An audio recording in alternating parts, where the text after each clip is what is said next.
This brings me back. Floppy disks, patchouli oil, and hippie chicks. This game reminds me of Newark, Delaware, and those nostalgia-drenched times after Gen X got a little money in their pockets. And oh my god, look at them titties! Daggerfall reminds me of home. I first played it at a friend's house. It was a buggy fucking mess. You spent more time in this game quick loading old saves than you did playing the actual game. And to be honest, we didn't care, because this game had something to offer. What did it have to offer? Freedom. So much freedom it makes terrorists cry. So much freedom that it stands for the national anthem even when it is wheelchair bound. So much freedom you likely won't know what to do with all of it at first. You'll think, no, there's no way I can fit all of that freedom in me at once. But life, finds a way. Most games that sport a tutorial keep you locked up in the womb until your soft, fleshy bits become hardened and you're able to take shits and eat food without a tube in your guts, but not Daggerfall. No, Daggerfall's womb is a rough place, existing primarily in a world where stairs are the preferred method of travel and abortion clinics have 2-for-1 Tuesdays. What I'm trying to say here, in what could vaguely be called English, is Daggerfall wants to kill you, especially if you're a level 1. You need to cut it from ear to ear in order to sever the windpipe and the jugular so that they bleed and suffocate at the same time. Otherwise, they'll just be in a great deal of pain. It's not the dying that gets you.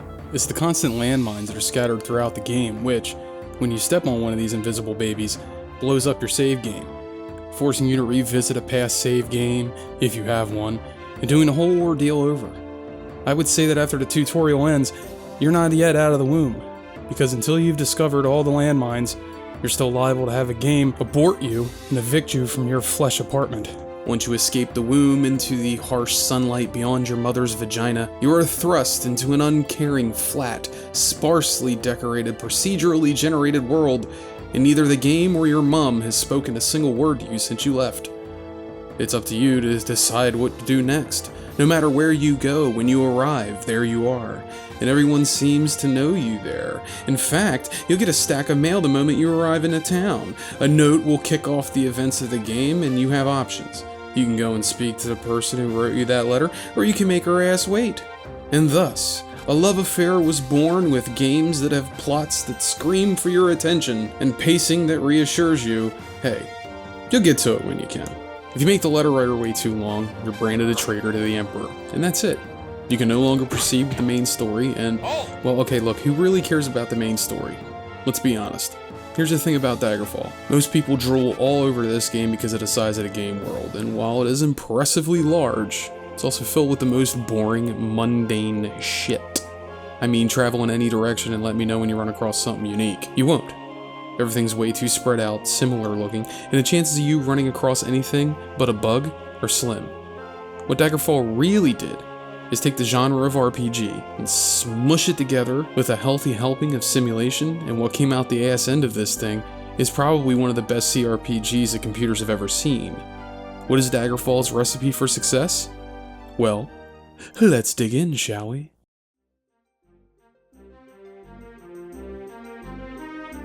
Let's talk about that first quest and how it reacts to being ignored. It is an example of what this game is. See, in most games now you'll get a quest that says someone's waiting for you by such and such thing.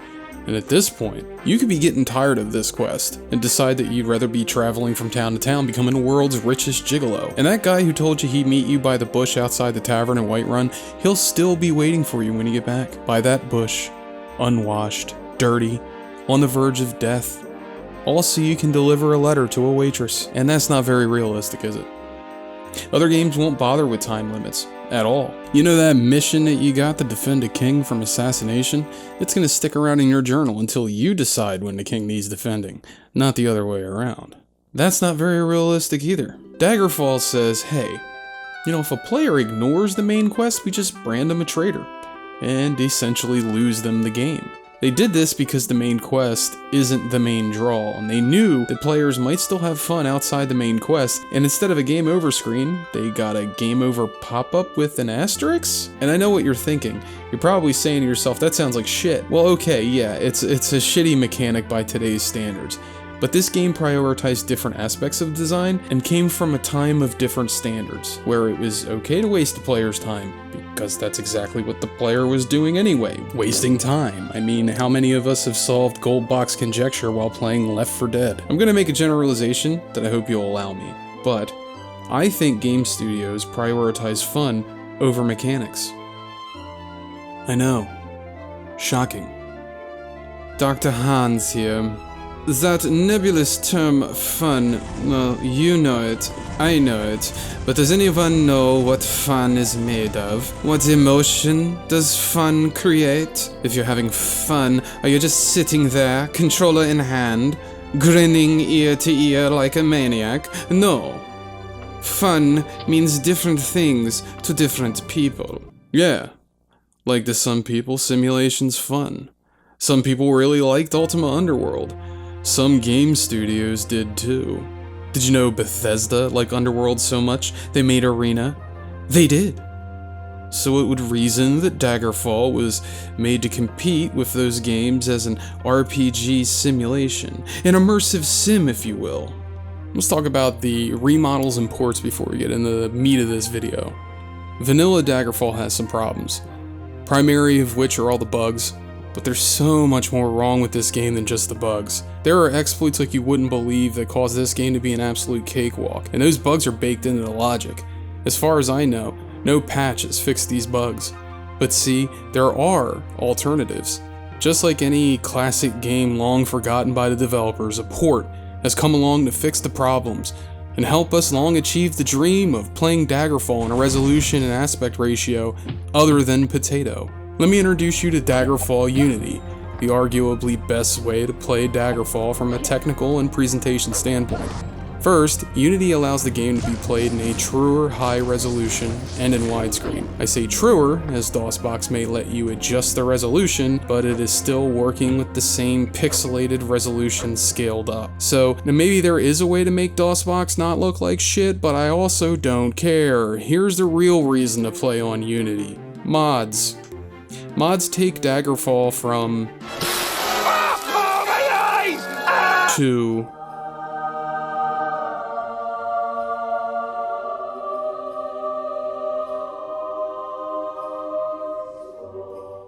the other main event is cheats. Oh, calm the fuck down, you pussies. You know, you need cheats in Daggerfall just to survive a playthrough. That's not a joke.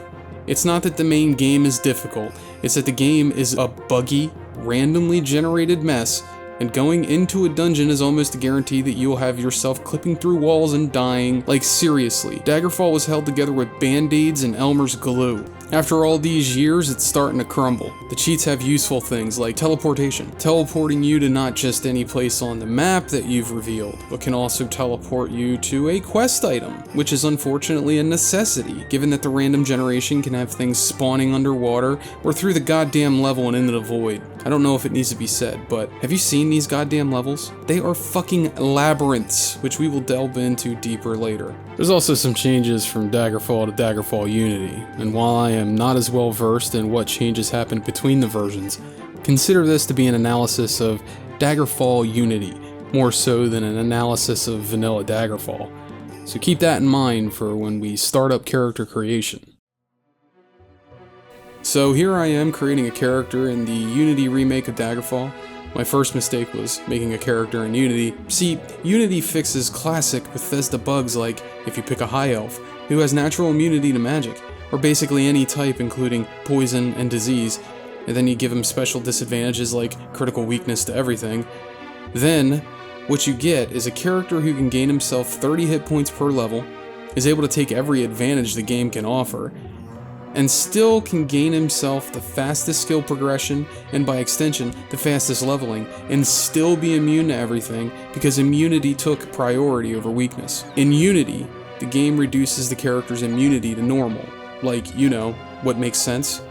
Now changing something as classic as the classic Bethesda bug is going to get some people riled up, but listen to me, you troglodyte, it's also a good change, because those classic Bethesda systems had some good ideas, and they also had some terrible ones. An example of a great idea was the skill advancement dagger.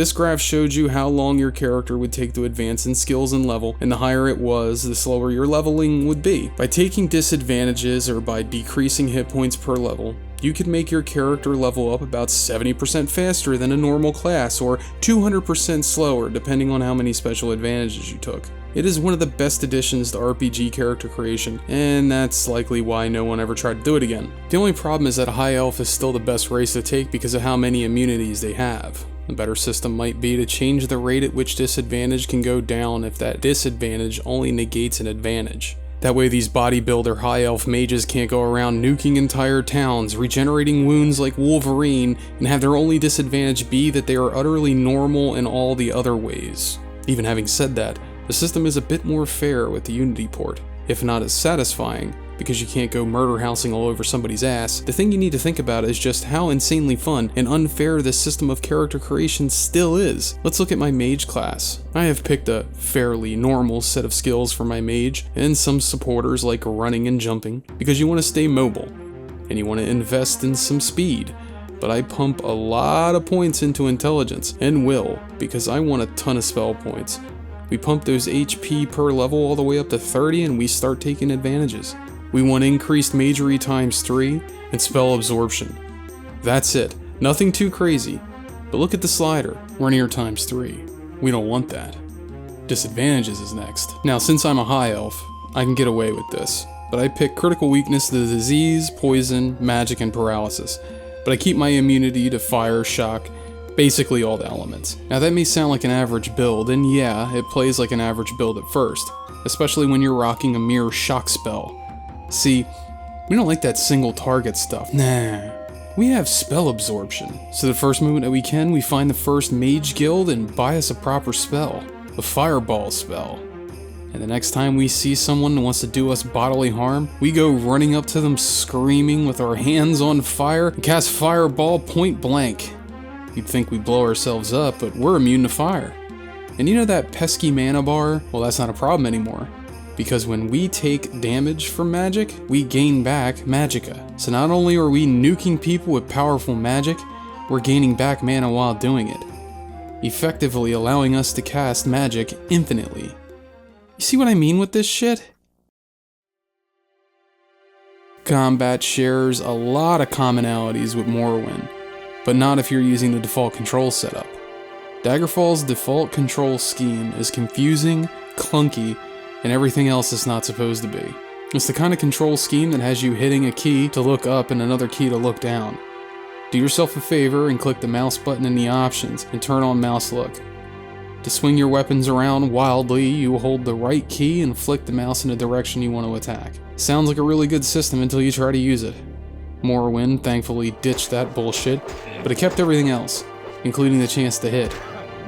You may be thinking that just because you're close enough to hit that guy with your weapon that if you swing, he'll get hit. But this is where the logic of the game takes a sort of left turn. You only hit with a weapon if the game says you did. In fact, the game shares a lot of commonalities with turn-based combat. For instance, equipping a weapon does not mean it is immediately usable. In fact, equipping a weapon in the middle of combat will have you defenseless for precious seconds as your character goes digging through his bag to find his elven katana. The enemies have the same problem, so it sorta evens out, except when you die to a rat because you got unlucky. There's also this weird bug or feature, I'm not sure which yet, where an enemy will attack you several times in a row, rapid fire, and take half your health away. It's also totally random, so there's really no way to tell what causes it in game. The combat is pretty balanced by default, however, and you can't really exploit it in any way to get an unfair advantage. I'm kidding. You can almost guarantee that if you hold the run button and dart in and out of combat, the AI will flail about wildly and be able to do basically nothing. The AI, as I've seen it, have only one run speed. So if you and you have high speed, well, you'll win most fights. You won't avoid all damage, but you'll avoid most of it. Congrats. Except when you take into consideration projectiles. How's the magic system? Well, it could be awesome. I mean, really, it's up to you, the player. I mean, it could be amazing for you or it could be terrible. It all depends on how you use it or exploit it. Spells are fun to use with the Spellmaker UI that was introduced with the Unity port, You can test out all these cool ass spells for free and see why the spells cost so much magicka to fucking cast, because they can nuke enemies from distance. Combat can be fun if you spec for it, but it doesn't really require any nuance or tactics. It isn't challenging or thought-provoking.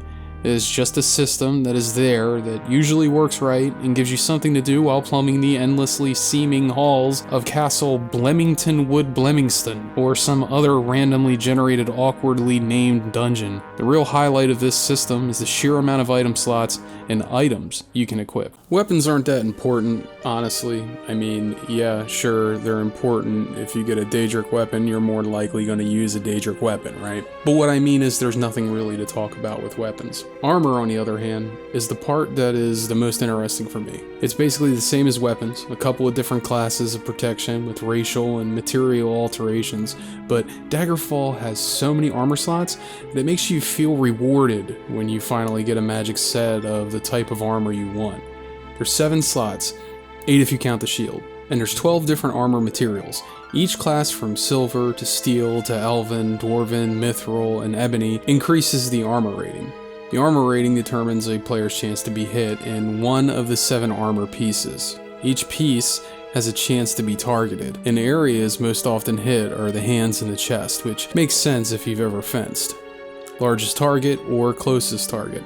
So until you get yourself a full set of Daedric armor, chances are you're likely going to get hit on that body part that hasn't dropped any good armor yet. Now, the paper doll in your character sheet is a place for those who are in the fashion to really get their dress on. You have many layers to work with on your character for equipment. You have a clothing layer, which displays below the armor layer, and above the armor layer you can place robes and capes. By the time you get everything you want, your character will look mighty dapper. There are a ton of skills in this game. Each has their specific purpose in the game world, and they can be broken up into gameplay categories like magic, level traversal, melee combat, support, and so on. If you've played an Elder Scrolls game before, even the more simplified ones, you'll recognize some of these skills. Critical Strike is a skill that, of course, makes you better at rolling a crit. Backstabbing is for cowards, dodging is for boxers who like to showboat, and well, you get the point. The thing I want to talk about are the skills that actually change how you play the game. Climbing is an absolute showstopper. When I first played this with my friend, all the way back in '96, as we were creating a character, I came across this climbing skill, and up until that point, man, I was building a mage.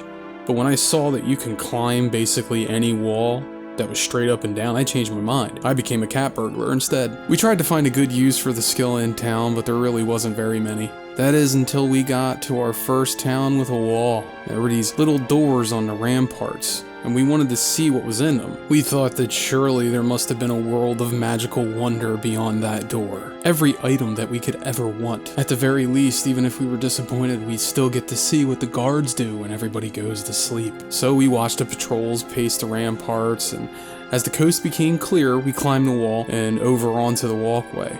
Down the long rampart was a door that led to nothing, and when we left the city walls, we were greeted with some pissed off guards shouting halt at us. It wasn't, at least in that first attempt, about achieving a goal. It was exciting to use because it was the possibility of something that might be cool up there. I mean, there has to be, right? It's way up there, man. So even when we were disappointed to find nothing, we still enjoyed the ride there. Climbing is a skill that I wish more RPGs would use. It's a skill that can potentially break the intended progression, or put rare items that are normally out of reach, but well within the reach of a sneaky thief. Yes, it does all those things, but it is also fun as hell to play with. The other skill I thoroughly enjoy is jumping. I know that jumping may seem innocuous, but you can use it to escape difficult encounters, or to cheese difficult encounters, because while I'm not sure about this, from what I've seen, the AI cannot jump, so if you're getting gangbanged by a group of skelebros and zombie dudes, you can leap that fence, catch your breath, and leap back to get you some ass. Also, if you combine jump and climbing, you get a free pass to kill whoever, steal from whoever, whenever you want. Because not only can the AI not get you up on that roof, but if you jump from one roof to another, the AI can also not pathfind their way around buildings. So yeah, fucking profit. Dungeon crawling is probably the biggest chunk of what you'll be doing in Daggerfall. There's probably about 100 dungeons. Trust me, it's a lot. It's a lot because everything is randomly generated and you can tell these things are random because just look at these fucking layouts. Like, random level generation is good for games where all you need to do is find an exit and never deal with that place again, but for dungeons where you're looking for a piece of paper, an item, or an NPC, or to kill, or to save, or you make it so that all of the above can appear anywhere in the level, like even places that are underwater, or behind a trap door that only opens if you hit a switch somewhere in this mess of a level. What you create is a game that's It's very nearly unplayable for your casual player without cheats. So think about it like this. No Man's Sky is procedurally generated universe that was quite boring, buggy, and had awful abominations of creatures and plant life populating these boring palette swap planets. They were not fun to traverse. They still aren't. And why is that? There's just nothing to see. Nothing to run across and ogle and surprise at the magnitude of what you're seeing. There's none of that handcrafted charm that gets added when a really talented environment artist gets a hold of your game. Sure, your game has a ton of shit in it that I can waste hundreds of hours of my life in, but if it's not interesting in any way, what the fuck does it matter? I think Daggerfall pushes away new players because of the sheer size of the levels, the difficulty in navigating what is essentially a labyrinth, and the uncertainty it arouses in the player when they've been stuck in one dungeon for hours thinking to themselves, is there something I'm missing? Or is this dungeon bugged? Not only does the design of these levels confuse players, but the design also shakes their confidence in the game itself. I've had the game put a lever needed to open a trap door containing the quest item behind a secret door that was hidden somewhere in the dungeon, and I only found the door because a bat was clipping through the wall. Had I not found that, I would have spent another 20 minutes before looking and saying fuck it and just given up. Not to mention that the general philosophy that seemed to follow in terms of the procedural design was pretty much anything goes. I mean, you have these big spaghetti strand hallways leading up, down, left, right, forwards, backwards, in what seems to be an illogical pattern, connecting huge rooms that contain nothing, branching off into several more hallways that may very well end up, all 18 hallways included, in dead ends. Imagine walking for 15 minutes in one direction, exploring the hell out of every nook and cranny on one side of the dungeon, only to find out that, tee-hee, you've been going the wrong way, silly goose. Go all the way back to the start of the dungeon and take the right-hand path this time. Then you go back, head down, kicking rocks the entire way, and find the quest item is still nowhere to be found, because it's in a secret fucking door next to the exit. Thanks, Todd.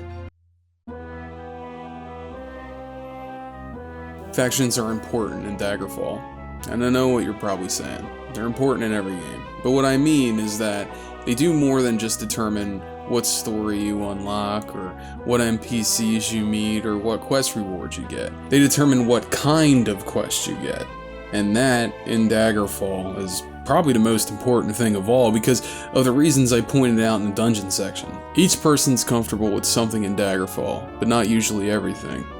Some people love the dungeons and can sort of bloodhound their way to the ends of these things, and some people just have no luck with them. So it would be nice to be able to avoid them, right?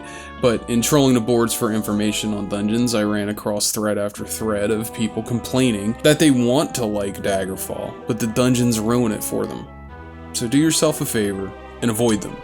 You can avoid them by doing the following. Join the Fighters Guild, or the Thieves Guild. Most of the Fighters Guild quests are in town, killing monsters that snuck into somebody's house, or fetch quests. And Thieves Guild missions nearly all take place within towns, so no labyrinthian missions.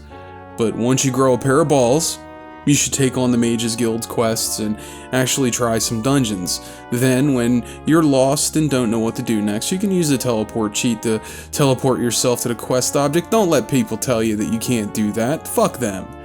Then teleport back to the entrance. You could do that until you learn this game's tricks, and even then you might still be using it. But that's life in a procedurally generated simulation of fantasy living folks, and you either learn to love the suck or you get sucked in by it. Or you can stand in front of a vampire as they wail on you until you contract vampire AIDS. And what Bethesda had in mind for this was a quest line that took into consideration your bloodline. and these clans would contact you from time to time and ask you to do missions for them, very likely against enemy bloodlines, with each bloodline acting as a faction that you can join, granting you specific spells and perks. But this was not fully implemented, so I guess we can only lament what could have been. You can also join a faction for one of the 8 divines of Tamriel: Akatosh, Arcade, Dibella, Julianos, Kinnereth, Mara, Stendar, and Zen? Whatever the fuck that name is. Akatosh will grant you fast travel, Arcade will allow you to heal diseases cheaper, Kinnereth will give you underwater breathing, Mara gives you the ability to talk someone of the opposite sex out of their pantaloons, and Stendar gives you a 2% chance to avoid death. The rest give you stuff like the ability to purchase soul stones. The divine factions are fairly dungeon heavy though, and should be avoided if you have a phobia of such things. But we don't join the divine factions for perks and cool quests, no, we join the divine factions to summon the fucking devil.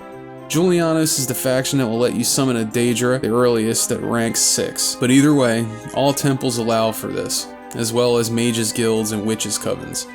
Yup, they have witches covens too. Here's the catch. You can only summon a Daedra on a certain day, so if you want to summon everyone's crazy uncle Sheogorath, wait until Sun's Dawn, 2nd day, and you'll get a quest to invite a battle mage to have tea with him. For doing this, you'll receive a Wabbajack, a staff that on strike will turn a creature into a different type of creature. Will be a chicken or a dragon, only Sheogorath knows, and he's not talking. All 16 of the Daedric princes have quests like this with similar rewards, and it really helps to shake the game up a bit. The tricky part is knowing when to summon them, and what weather helps contribute to a successful summoning and all that. I mean, the answer to that question nowadays is Google, but back when this game came out, man, you were on your own. Unless you read the manual or had a strategy guide. I mean, if after summoning the Daedric lords you refuse to do their quest, Daedric monsters will pour in from Oblivion and attack you for a couple hours to show you what for. The Fighters Guild and the Mages Guild are pretty standard. You go here, find this thing, kill it, or bring me back something, or give this guy a thing and come back. It's super boring shit. You need a crack pipe hit just to grind them out. Though I will say this, the Fighters Guild has one of the worst missions ever in their repertoire. The giant killing mission can either be easy or it can be impossible. It's about a 50-50 toss-up in my experience. See, there's this problem that you wouldn't think would be that much of a problem, but it really is. The exit door to a dungeon will not work if a giant is close to it or getting ready to spawn next to it, and the giants in this mission spawn in specific places in the dungeon every time you enter the threshold of one of the triggers. Problem is, sometimes the trigger is in the same room as the spawn point, and both the spawn point and the trigger are in the same room as the fucking exit door. Which leads to hilarious scenarios like this one, where I can kill as many of these fuckers as I like, but I ain't getting out of here because another giant is always on the way. The Thieves Guild got me a little pissy. Now, as far as I know, the Thieves Guild has always been strict about their no-killing policy. But they usually ease up when you're attacked and acting in self-defense. Not in fucking Daggerfall they don't. If you end up having to kill one person during a Thieves Guild quest instead of running away, or running through the house like a fucking madman trying to find the one thing that you need to steal while a dude wails on you, you will be excommunicated. All Thieves Guild locations are ripped from your memory and you are no longer welcome. Aside from that, I was unimpressed with the missions, as I was with most of the faction missions until you get to the main quests, which actually have some effort put in. Or maybe I'm just pissed off because the Thieves Guild didn't want me in their fruity little club anymore. And time to join a club where people aren't afraid to get down in the dirt and get some dirt on their hands. It's time to go on a spree.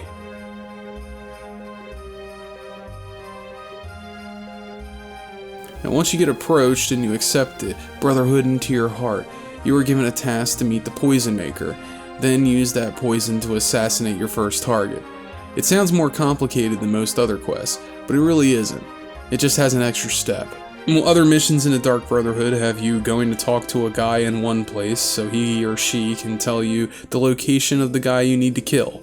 And see, this is the problem with this procedural generating of just about anything. Whatever it is you're generating, it's going to lose a ton of depth of character that something that's handcrafted has. a bit of charm, fun, and most of all the nuance. It's a conflict, to be honest, because on the one hand, a game of this size and with this complexity is only possible with the procedural generation of some sort, as the man hours required to make a game this size is just impossible to conceptualize. But on the other hand, did we need this much choice? If all we got was dungeons that look the same but twist in ungodly ways, over 20-something factions that all kind of act the same and give out randomly generated quests that somehow all play the same as well. Each quest gives you the same amount of reputation, regardless of complexity or skill level, so smart players will grind out the easy missions and never do the more difficult ones because they're not as rewarding from a reputation standpoint.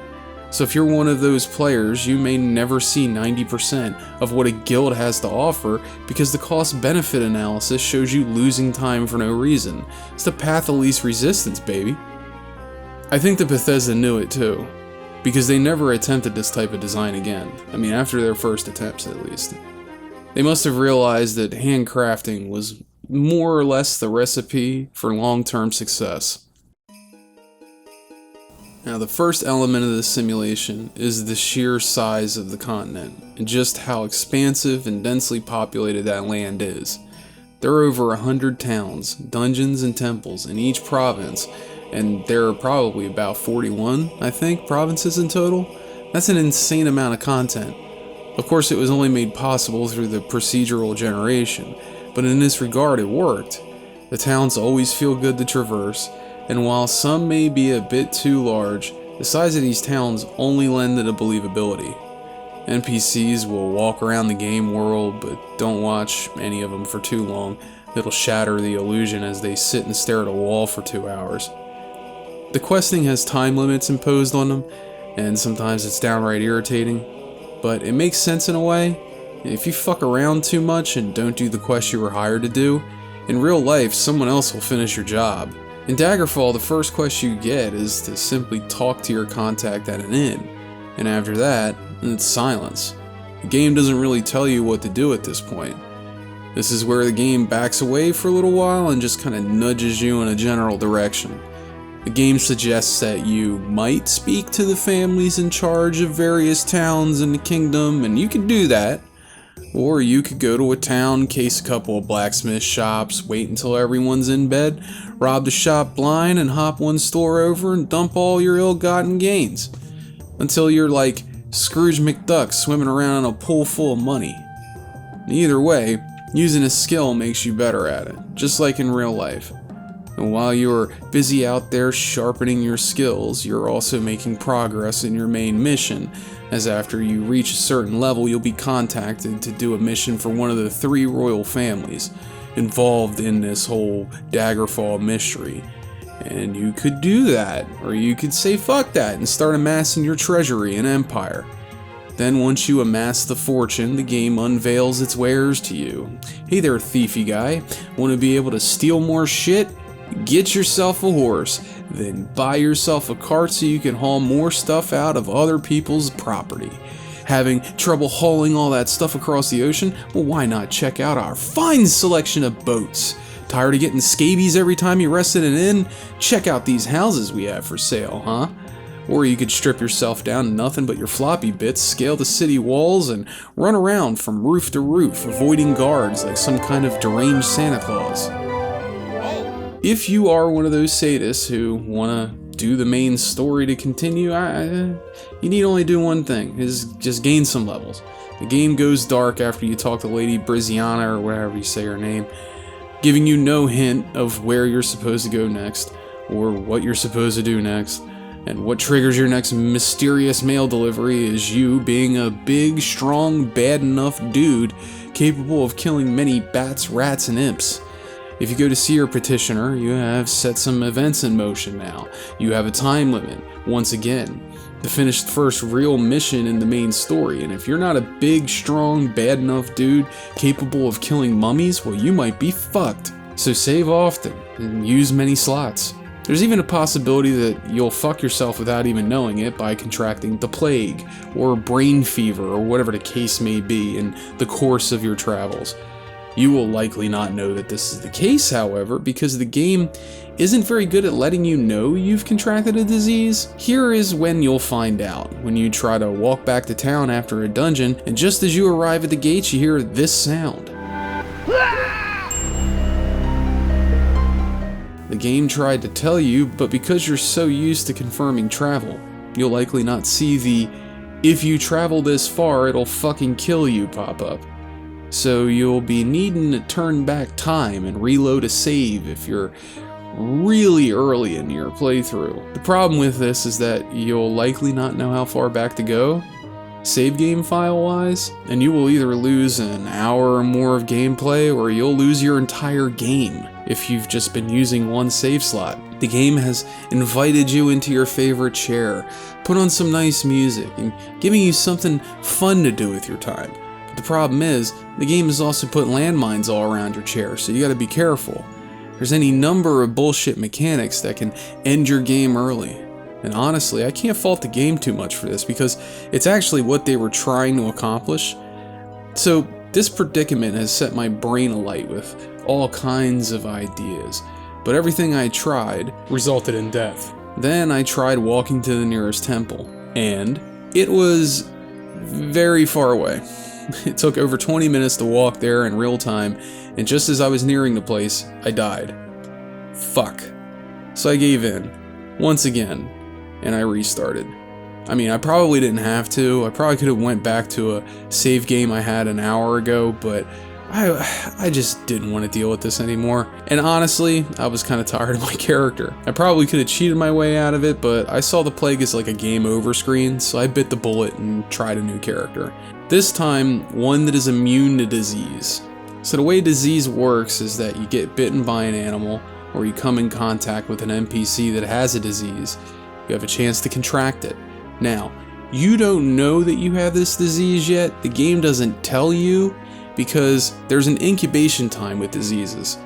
If you have a high enough medical skill, you can diagnose the disease quicker. So it is like another layer of the simulation, except that the simulation is utterly fucking unforgiving.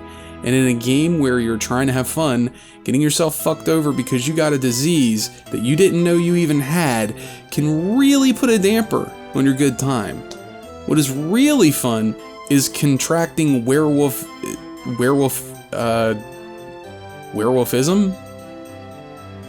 See, you'll think something is amiss at first because you keep hearing a monster growling in your ears, and you may spin around to see what it is, only to realize there's nothing there.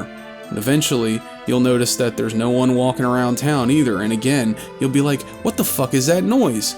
Eventually, you'll look at your stat sheet or your inventory only to realize that you don't have pockets anymore, because you're a goddamn werewolf.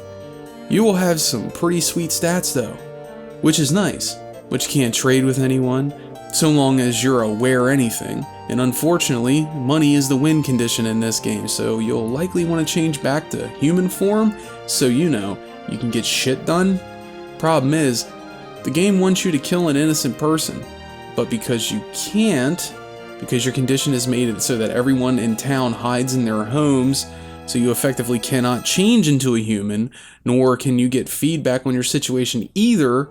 So here you are, an outcast, doomed to be a fucking werewolf forever until you rediscover Google and setting your genitals to right. Or you can use a cheat to heal your hair problem. At times, it feels like you're doing a cost-benefit analysis while playing the game. Do I really want to go through all the bullshit to heal this curse, or do I just want to cheat? Do I want to spend another half hour looking for the quest item, or do I just want to teleport there? What I suggest, if you could cast a spell, get a spell of cure disease. But if you've been tardy to the spellcasting party, you might be better off with potions. Not sure if any of this helps with the Hircine flu, however. You'll need to stay constantly stocked up on potions because the game loves your tight hole and can't wait to fuck you in it. Nothing like ending the career of a high-level character because you forgot to stock up before heading into a dungeon. Thanks, Todd! Another layer of this simulation is holidays. Holidays provide special bonuses like discounts at shops or free healing of your rat aids at any temple, but they're also your best bet for summoning a Daedra, as some of these holidays are summoning days. Most of the holidays are just for lore purposes, but it is like a nice little layer on top of everything else that makes the world feel like a living, breathing place. Also, the lands go through seasons as well, winter to fall being the most obvious, where 1 week the entire town you're in will be covered in snow and ice. Then once the spring months roll in, the entire palette, including the textures used on houses, is swapped out for something more summery. There's so much more to talk about in this game, but what I feel like happens often is that there's so much to this game that it often is overlooked by most players because of the way the game seemingly hides things behind a tedious grind. Yeah, it does that, but also the obtuseness that the game never deigns to explain. And even with that, Daggerfall is still one of my favorite RPGs in terms of sheer scope and ambition. What Bethesda was able to do with the power of computers at the time is just insanity to me. It made all of us wonder what they would be up to next. What amazing thing would burst forth from the womb of Bethesda? Well, stay tuned and find out. I mean, it's not like you don't already know. It's Morrowind. The next video is Morrowind. Hit that subscribe button. Hit that bell. Go to Twitter. Follow me. Go to Patreon. Give me $1. I'll rub your belly. I'll kiss you on the lips.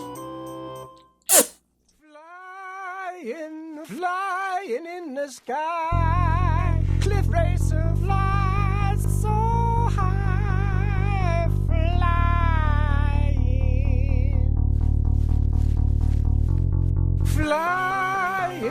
Flying in the sky. Cliff racer flies so high. I don't know you, and I don't care to know you. Get out of my way before I have you slapped in iron. Flying in the sky. Cliff racer flies so high. I don't know you, and I don't care to know you. Get out of my way before I have you slapped in iron. Who? Why are you? Time is it? Sure, he gets rowdy sometimes, but he's never hurt anyone. Flying in the sky. Cliff racer flies so high. I don't know you, and I don't care to know you. Get out of my way before I have you slapped in iron. Flying in the sky. Cliff racer flies so high. I don't know you, and I don't care to know you. Get out of my way before I have you slapped in iron.